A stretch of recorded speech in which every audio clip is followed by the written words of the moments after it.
The ANC sure do love these new Chinese SUVs. They just don't like paying for them. Sadly, yet another whistleblower is killed down in the Vaal area. And I got to tell you that stealing taxpayer money can give you a heart attack just when you need it most. Welcome to the Political Insider, where this episode is brought to you by our friends at Trade Nation. If you want to trade currencies, commodities, world markets, Trade Nation is the place to go.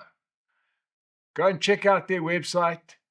Go and check out all the various markets that you can access through Trade Nation. Support them if you like to trade, because they help keeping us on air.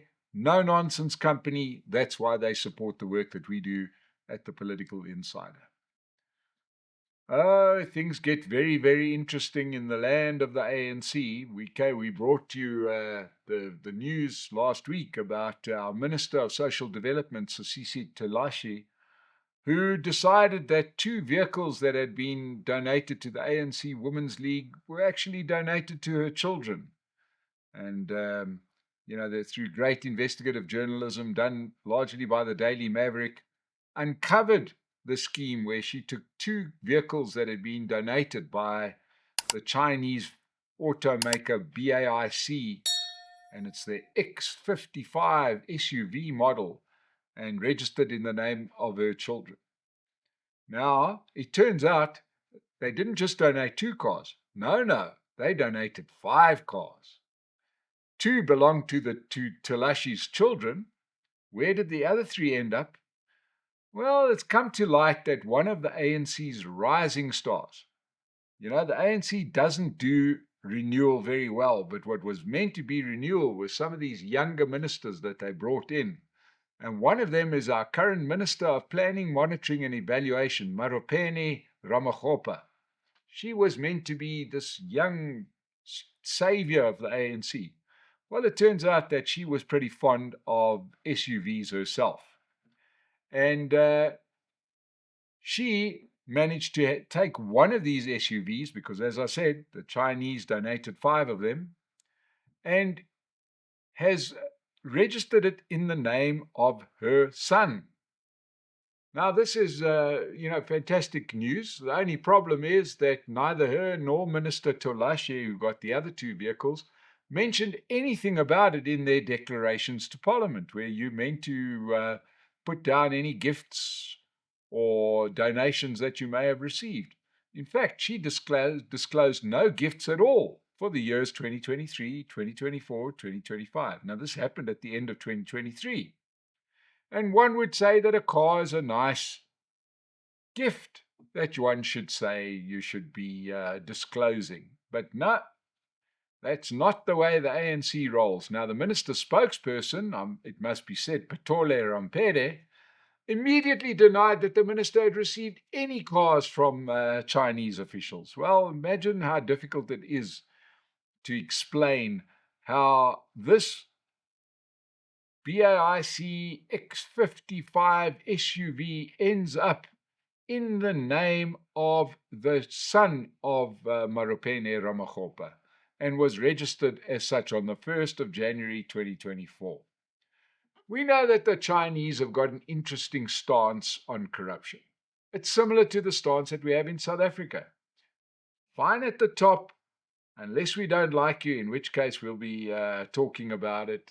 At the lower level, don't steal, because you're stealing from the state and they don't like competition. So the Chinese Communist Party has always been quite happy to get interest. So you would say, why would BAIC be donating cars to the ANC Women's League?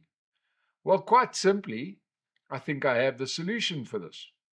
And that is that they took over one of the big vehicle manufacturing plants down in Gqeberha, the old Port Elizabeth down in the Eastern Cape, valued at 11 billion rand. But 1/3 of that money actually came from the IDC, the Industrial Development Corporation, which is run by the state.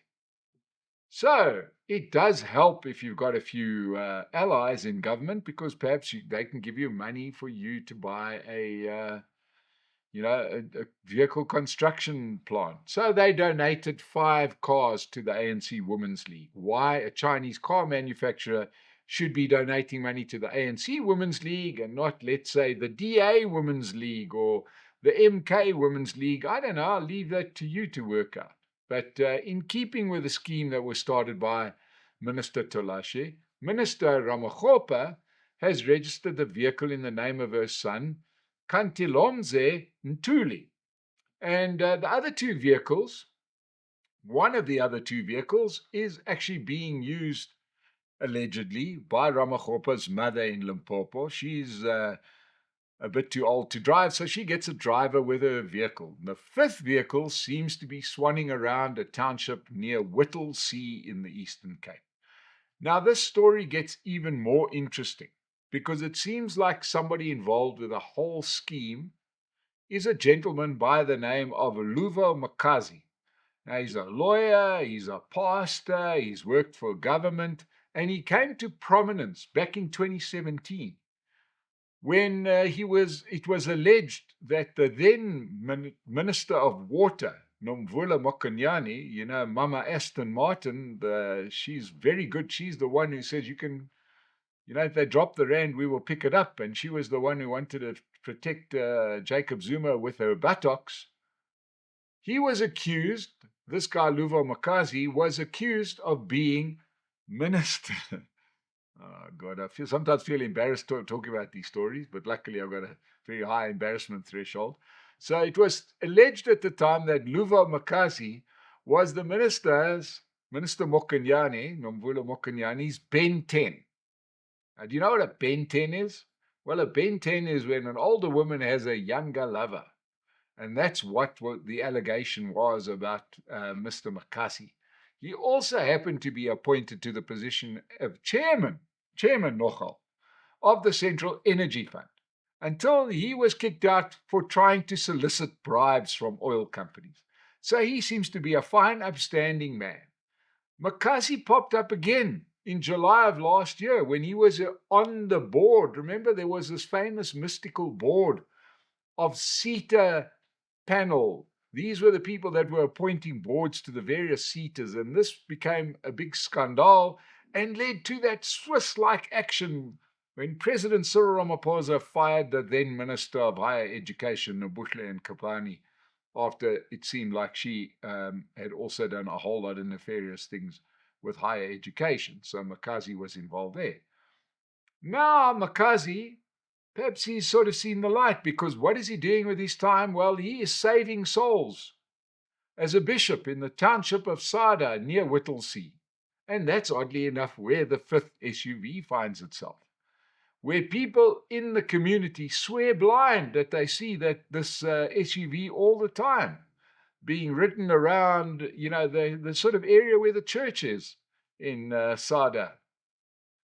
What doesn't help Marapeno Ramokgopa is that in her Facebook profile, she's got a photograph of herself being handed a BAIC branded box by the CEO of the company, Yang Yijing.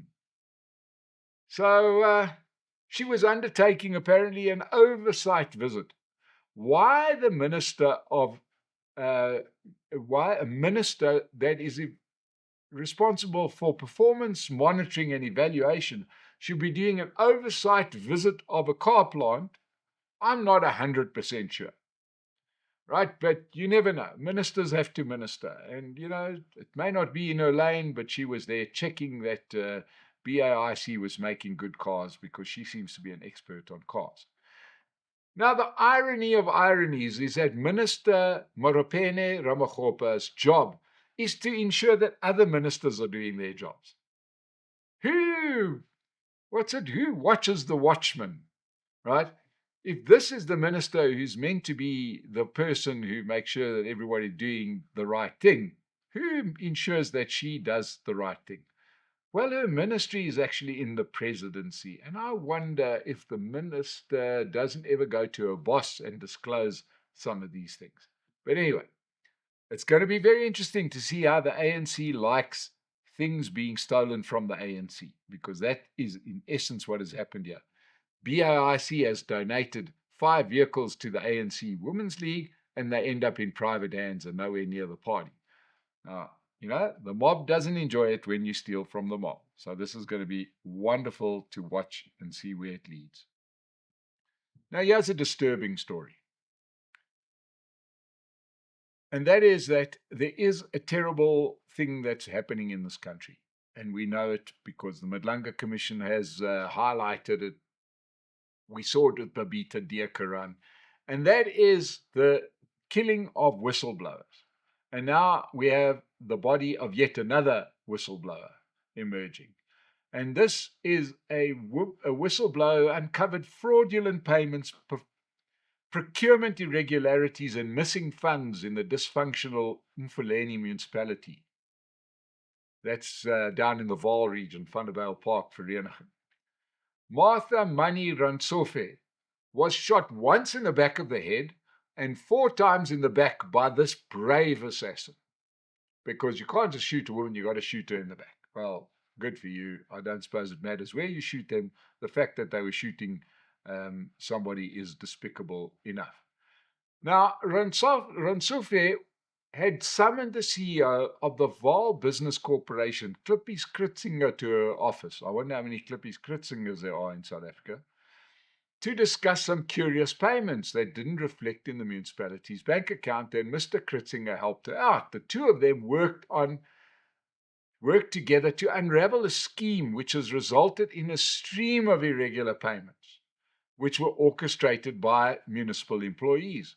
Now, the way that the scheme works is that the municipal employees will contact business people and sometimes individuals and offer to help them with their large municipal debt in exchange for a little something.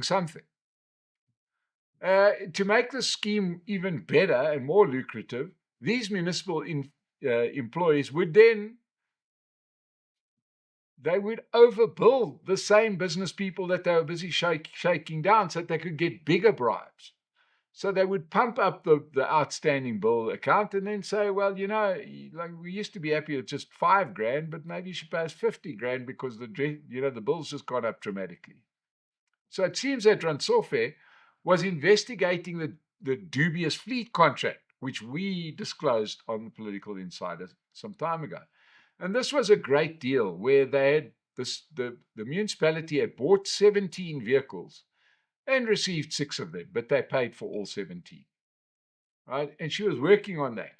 Now, in a rather callous statement, the Mfuleni spokesperson, Makosonke Sangweni, denied that Rantsofe was a whistleblower. But the police confirmed that she had met with a team of investigators probing allegations of corruption in the municipality. That is a rotten municipality that you can only depend on 2 things. You can only rely on the Mfuleni municipality for 2 things. One is that they are corrupt and they're going to steal everything that they can possibly steal. And the other thing is that ANC voters will continue returning them to power. Please, dear Mfuleni resident, please stop voting for the ANC if you like your municipality, because the place is a dump, it's a mess, and everything has been stolen. Try somebody else for a change. Let's see what happens. Before we get on to our next story, it's time for you to come and help us out. Come to a State of the Nation breakfast on May the 6th in Sandton, where we're going to hear from Dr. Frans Cronje, who's got some great new polling information. It's a man with a finger on the pulse of where South Africa is and where it's going to. And he will be joined on stage by myself and Bonsai Shongwe, your second favorite podcaster. So if you like Frans Cronje or Bonsai Shongwe or maybe even State of the Nation, come and join us at this breakfast. The details will be in the description below. Now, as I said, stealing money can be bad for your health. And there is this very strange gentleman, Suleiman Karim, who appeared recently in the Madlanga Commission. Well, he first appeared with 5 lawyers as they tried to move heaven and earth to get him to not appear in front of the Madlanga Commission.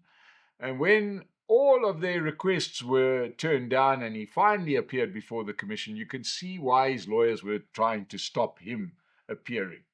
because he's a business associate of Kat Matlala. He is a business associate of the president's former nephew, Morgan Maumela. He was the go-between. He also happens to moonlight as the ANC's treasurer in the Northwest. He really didn't want to go to the commission, and when he was there, he was incriminating himself and a whole lot of people left, right, and center. So he was due to appear again at the end of this week. And then what should happen? Well, he was at gym and he suffered a heart attack. Yeah, okay. And he's currently convalescing in the Mill Park Hospital. If that guy really suffered a heart attack, he'd be he'd be thanking his lucky stars. I don't think there's anybody who can watch this who saw him testifying at the Matlanga Commission who believes that he's anything but in rude health. But hey, I'm not a doctor. Let's see how Mr. Karim, I got a feeling that he's got the same illness that Shabir Sheikh had all those years ago that forced the government, Jacob Zuma, to have him released from prison. The length some people will go to stay out of jail. And let's hope that more people will not be successful in staying out of jail. And that is that we have finally heard that the National Prosecuting Authority will begin prosecuting the key players in the Life Esidimeni tragedy. Let's not forget, 144 of the most vulnerable, mentally challenged people in Gauteng were sent to their deaths by the Gauteng government when they decided to move them from the very capable Life Esidimeni facility where they were given good care and dignity, and in fact sent them to private homes that were rapidly set up as business so that people could get a slice of the government pie. It's truly astounding the difference that the new Director of Public Prosecutions, Andy Mothibi, is making on the National Prosecuting Authority. And it is an unbelievable contrast to the lackluster performance done by Shamila Batoy for all of those years while she had the role and literally did nothing. But people will finally be getting justice nearly 10 years after their loved ones were killed by the province. The charges that former Gauteng Health MEC Kadani Mahlangu, Anchor NGO head Dorothy Franks, and Mental Health Director Magabo Manamela will face could include culpable homicide, a whole lot of other unlawful and negligent conduct that led to these deaths. And one wonders whether the erstwhile Gauteng Premier David Makhulu, who's sitting now in Parliament, will also be held accountable for his role, seeing as though he's the one that signed it off. It's great to see that the wheels of justice are finally starting to turn. It helps if somebody tries to just switch them on a bit, Shamila. But hey, we're here now in full strength to Andy Mothibi for finally making a difference in this country. Let's hope that those poor people that died ghastly deaths, in many cases starved to death, will finally get justice. Thank you so much to the people at the NPA that have had to fight management who didn't want them to do their jobs. And thank you for joining us on The Political Insider. Please subscribe to the channel. We will see you again soon.